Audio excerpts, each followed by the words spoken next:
Olá, queridos amigos, aqui é a Sandra Amaral, fisioterapeuta, e o título do vídeo de hoje é Fasciite plantar, o que é e como tratar. A fasciite plantar é uma inflamação da fáscia plantar do nosso pé. É aquela parte de baixo do nosso pé que pisa no chão, né? Então, nós temos vários músculos no nosso pé, várias camadas, na verdade são 3 camadas de músculos mais superficiais, medianos e profundos. Aqui são, essa parte branca aqui são os tendões, essa parte vermelha são os ventres musculares e revestindo tudo isso, nós temos, revestindo todas essas estruturas, vejam quantas estruturas, quantas camadas de músculos nós temos. Revestindo tudo isso, nós temos a fáscia, que é uma camada de tecido conjuntivo que envolve cada uma dessas estruturas e ela inflama. Ela inflama por vários motivos, a sobrecarga, então o sobrepeso, né? A pessoa engordou muito, a fraqueza na musculatura da perna, das coxas, fraqueza nessas musculaturas aqui que a gente chama de intrínsecas do pé. Significa o quê?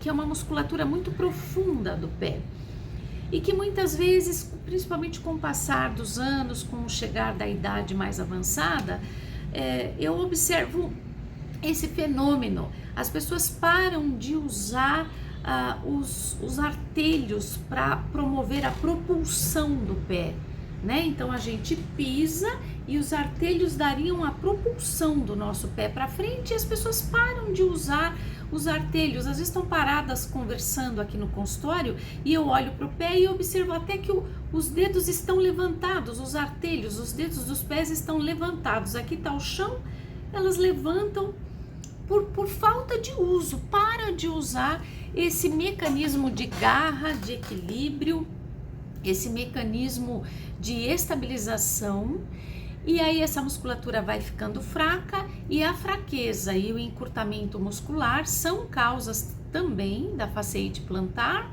o sobrepeso e a sobrecarga, por exemplo, nos esportes, né? Então, corredores costumam ter bastante fasciite plantar porque eles estressam demais essa musculatura com a corrida. Então, veja que essa é a fáscia, é essa camada de tecido branco fibroso que envolve todas aquelas estruturas que eu mostrei do tendão e dos ventres musculares do pé. E essa musculatura intrínseca que é envolvida por essa fáscia, ela tem muitas características benéficas para nos ajudar a manter a nossa estabilidade, a estabilidade do pé. Sabe a pessoa que tem o pé chato, que desaba o pé? É porque não tem força nessa musculatura intrínseca. Então ela é responsável por nos dar a estabilidade, o equilíbrio. Tem gente que anda balançando, às vezes é por uma fraqueza geral, mas às vezes também é por fraqueza nessa musculatura intrínseca do pé. E então, quando você tem equilíbrio, quando você tem um equilíbrio, você tem uma propriocepção, ou seja, você percebe aonde está o seu pé, o que você está usando nele. Com o passar do tempo, as pessoas perdem essa característica de propriocepção. Você pede para a pessoa, aperta o dedão, aperta os artelhos, usa os artelhos, elas não conseguem ativar esses músculos por falta de percepção desta musculatura, por falta de uso mesmo.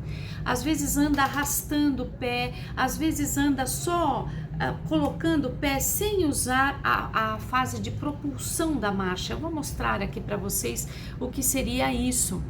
E então a prevenção da fasciite plantar, ela passa por uma ativação dessa musculatura, por uma conscientização dessa musculatura, e pela melhora, com isso você melhora a capacidade de absorção de impacto. Imagina a pessoa que engorda muito ou a pessoa que corre muito. Ambas estão, por motivos diferentes, estressando essa musculatura. Nos dois casos, você precisa ter alongamento, fortalecimento e propriocepção, um trabalho muitas vezes de soltar essa fáscia profunda mecanicamente com a mão, drenar essa inflamação com o mecanismo correto. A gente tem manualidades que promovem isso e temos equipamentos. Na fisioterapia, o ultrassom pode ajudar no processo inflamatório, as correntes que são elétricas, as correntes elétricas que são analgésicas e anti-inflamatórias. Nós temos o laser, que ajuda na cicatrização dos tendões, a magnetoterapia, que diminui a dor, e toda a gama de manualidade que um fisioterapeuta tem ao lidar com esse distúrbio. Então, eu vou mostrar para vocês agora alguns exercícios e alguns mecanismos de tratamento, e depois a gente volta para falar sobre quando não fazer isso. Então, vejam vocês, esse exercício, por exemplo, é um exercício que trabalha a musculatura intrínseca do pé. Note que eu estou pressionando aqui os meus artelhos e levantando o dedão. Com esse exercício eu ajudo a recriar esse arco medial. E depois o contrário, ó, aperto o dedão e levanto os dedos. Às vezes, se a pessoa não está acostumada a fazer esse tipo de movimento, isso pode ser muito difícil. E o que eu falo da propulsão é que a pessoa anda sem usar isso aqui, ó. Tá vendo? Quando você vai trocar o passo, você precisa fazer isso, ó. Você precisa usar os dedinhos para levar, para fazer a propulsão, para levar os seus pés para frente, e muitas vezes isso não é feito. Uma outra coisa é que algumas massagens de liberação do tendão aqui são muito benéficas em algumas pessoas. Em outra, essas pressões não aliviam, elas aumentam a inflamação. Percebe porque precisa ser avaliado, ao invés de você simplesmente dizer: tem fasciite plantar? Faz isso ou faz aquilo. Sem analisar a pessoa, o que funciona para uma pessoa pode não funcionar para outra. Um outro exercício que pode ser muito bom é você alongar essa musculatura flexora aqui, olha. Você coloca contra a parede e alonga, podendo até levantar o calcanhar do chão na tentativa de fazer um alongamento.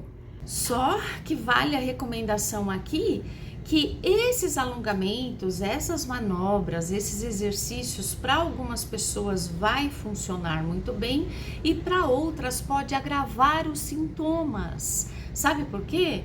Porque essa pessoa pode estar tão agudizada da dor que não é o momento dela fazer exercícios, é o momento dela fazer apenas analgesia e medidas anti-inflamatórias.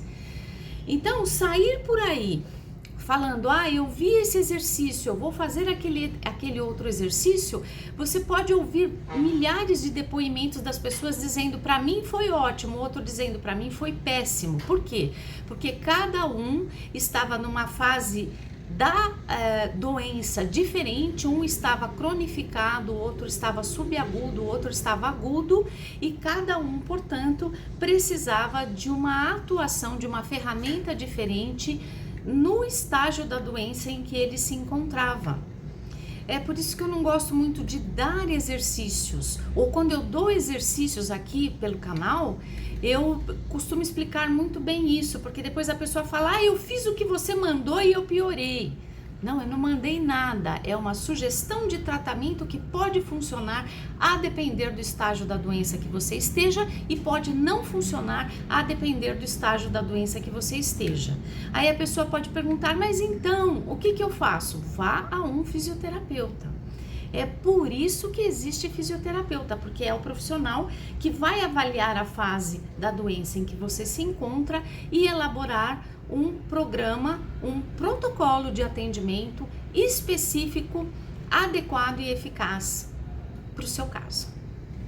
Usar gelo nestas regiões, por exemplo, você põe uma garrafinha de água de plástico no congelador, congela e usa passando o seu pé em cima dela, pode ser também de grande ajuda. Isso não costuma dar nenhum problema para nenhuma das fases da doença do indivíduo. Isso é uma coisa bem segura para ser feita. E uma outra coisa que o fisioterapeuta vai fazer é indicar uma palmilha adequada para o seu caso. Às vezes é uma palmilha só de calcanhar, às vezes é uma palmilha do pé inteiro, às vezes é uma palmilha fixa, às vezes é de silicone. Então, por quê? Porque cada caso é um caso. Não é que nem uma receita de bolo. A gente vê como que cada pessoa pisa de um jeito, cada pessoa se posiciona de um jeito, anda de um jeito, portanto a dor dela nunca vai ser igual à dor da outra pessoa. Bem, queridos amigos, eu espero que diante de uma dor que não é resolvida, que você possa procurar o profissional adequado para resolvê-la, porque isso é um investimento no maior bem material que você tem na vida, que é o seu corpo. Às vezes a pessoa investe no celular, no carro, na viagem, na roupa de marca, e na hora de investir no corpo é um chororô, sendo que o corpo é o seu instrumento de se realizar com todas as outras coisas, porque se o seu corpo não estiver bem, você não tem prazer na viagem, você não tem prazer na mídia nova que você comprou, no celular novo, no computador, no carro, no relógio, na roupa, nada te dá prazer, porque o seu corpo, que é o seu instrumento de viver, não recebeu a atenção que deveria. Então eu espero que você possa buscar os seus valores, colocar os seus valores nos lugares que mais representam saúde na sua vida. E se você gostou, curte, compartilhe, comente. Muito obrigada pela sua atenção e até o nosso próximo vídeo.